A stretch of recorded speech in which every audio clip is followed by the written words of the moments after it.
Setiani, guru pengajar sosiologi di SMA Negeri 1 Sindang. Saya di sini mau mengajar tentang resolusi konflik yang ada di kelas 11 IPS.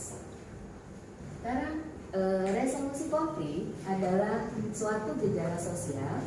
Konflik hanya akan hilang bersama hilangnya masyarakat itu sendiri. Maksudnya ada konflik di suatu masyarakat, konflik selesai, masyarakat juga akan menjadi damai, itu maksudnya. Oleh karena itu, yang dapat kita lakukan adalah dengan mengendalikan agar konflik tersebut tidak berkembang menjadi kekerasan atau violence.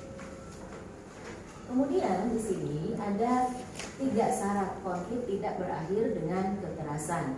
Yaitu syarat pertama, agar konflik tidak terjadi kekerasan di sini, yaitu setiap kelompok yang berkonflik harus menyadari adanya situasi konflik di antara mereka. Jadi satu dengan yang lain itu jangan seenaknya saja, harus sadar dari situasi konflik yang ada dari setiap yang ada di individu atau kelompoknya.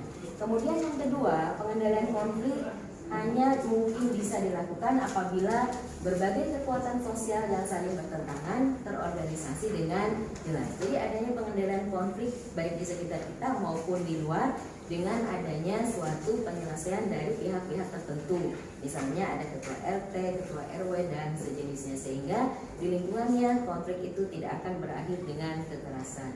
Syarat yang ketiga adalah setiap kelompok yang terlibat dalam konflik harus mematuhi aturan main yang telah disepakati bersama. Jadi aturan mainnya itu mereka harus sepakat. Misalnya harus damai. Kalau tidak damai ada ketentuan begini-begini ya. Akhirnya kan tidak akan menjadi sesuatu yang baik. Akhirnya harus menjadi damai dengan adanya kesepakatan bersama. Selanjutnya yaitu macam-macam bentuk pengendalian sosial dari suatu kesepakatan itu agar tidak terjadi konflik, yaitu yang pertama dengan cara konsiliasi.